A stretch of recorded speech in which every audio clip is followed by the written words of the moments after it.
มาใช่มาใส่สดน้ำมันตีน้ำแซ่บ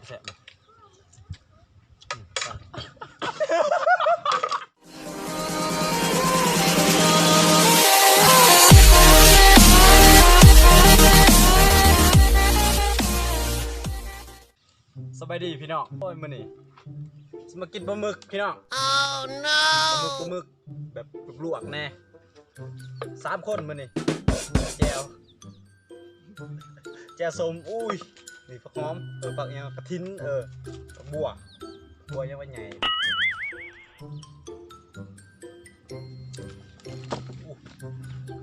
ว่าหน่อยเลยว่ะ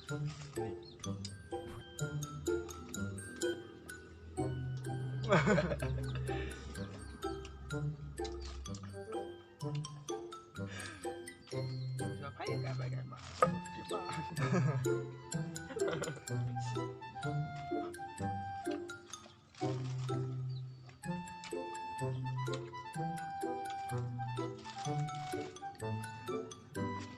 ลองเบิ่งกับแจวเรียกว่าแจวยังไงฮะวาซาบิลองมาจับเดี๋ยวลองกินเนาะว่ามันคือกันหรือเปล่าไม่เคยกินหรอก Oh no แปลว่าลองนะสบังสิ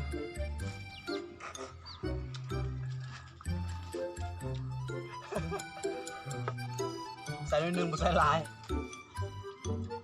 เขียว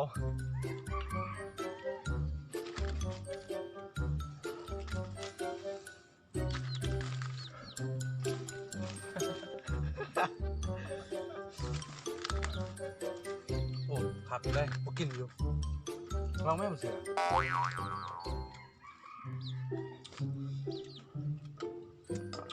แซ่บนี่ครับพวกนี้ลองมันเกิดพอแล้วมันติดแล้ว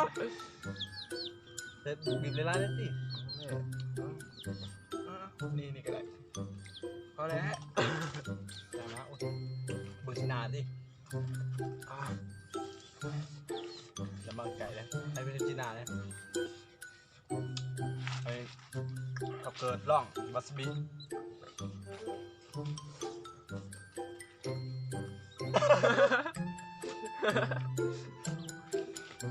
เป็นจะไร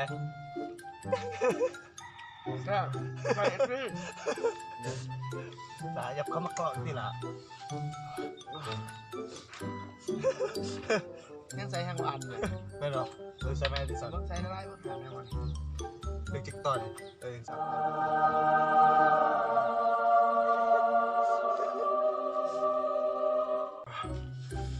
แซ่บปะ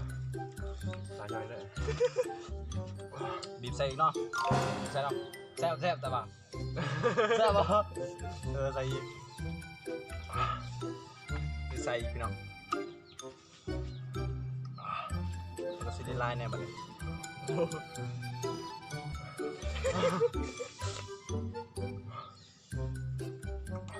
อมเบิดหรือเปล่านี่ก็มาเกิดนะ ก็หลังมานะ ก็เอาออกนี่หมดเลยกันเอากินให้เบิ่งก่อนดิเอาตอนตัวนี้ตีนี่นี่เอาตอนนั้นเอาเกิดโอ้ติดมือว่ะมาใช้เลยเสียดาย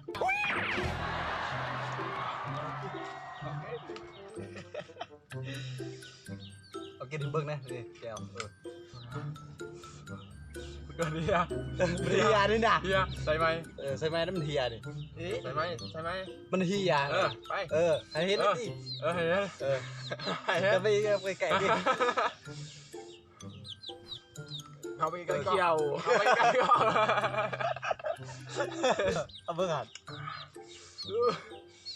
เบิ่งทำเบิ่งอาการก่อนดิ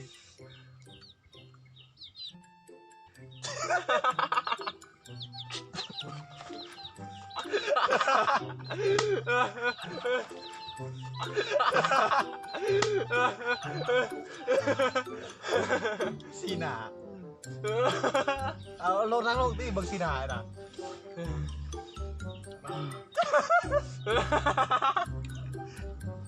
เ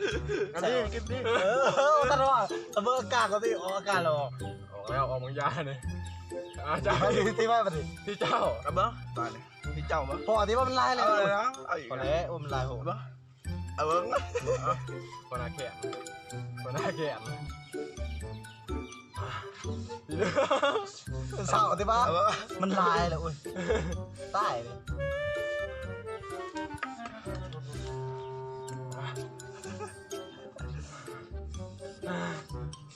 จิเคียวดิคือเซียนอยู่หรอกมั้ง เจ้าเราบ้านเลยอย่างไรเป็นร้าน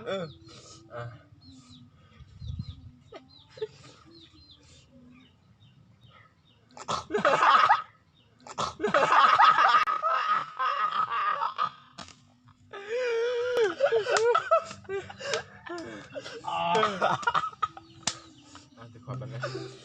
โอ้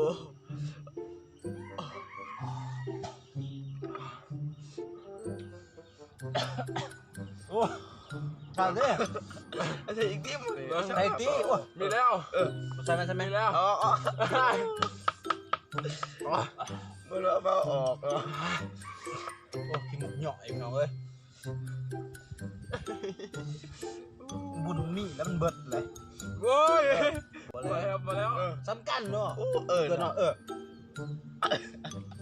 บ้านเนาะถ่ายรถ แต่มันแก่อีกที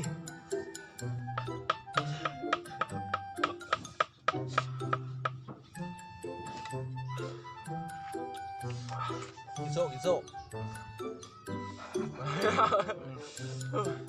นผักก่อน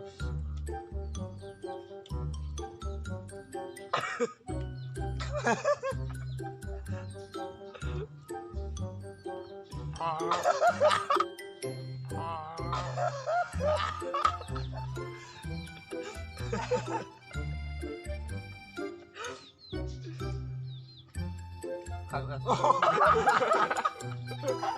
ไอ้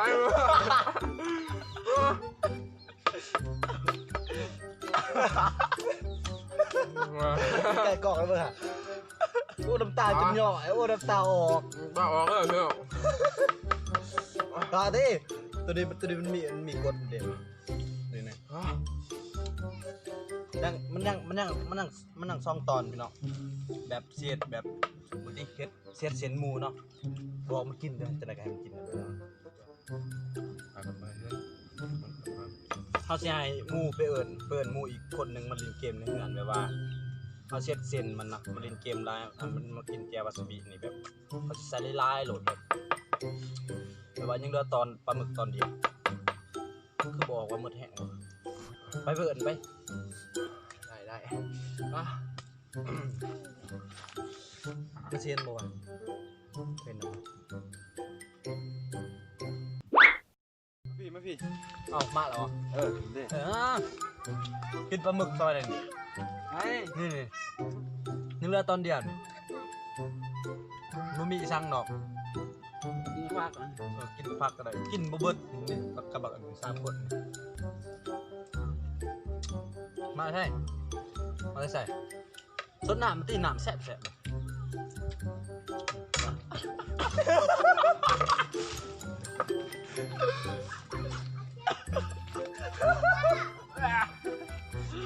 ไม่เอาจะกินเบอร์ดีนาเลยใส่กล่องกับเบอร์ดีนาเลย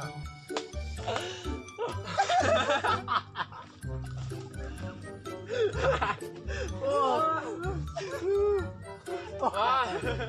มึงงานดิมึงเอาอีกยังดิ โอ้ปลาสบีโอ้เลย แซ่บบ่ โอ้จุนอะไร เป็นจะไหน แซ่บไปช่างมันกินเผ็ดเลย โอเคเนาะคลิปเฮาก็จะจบไปเพียงเท่านี้เนาะมีหยังก็กันมักก็กดไลค์กดแชร์พี่น้องหรือว่าอยากให้เฮา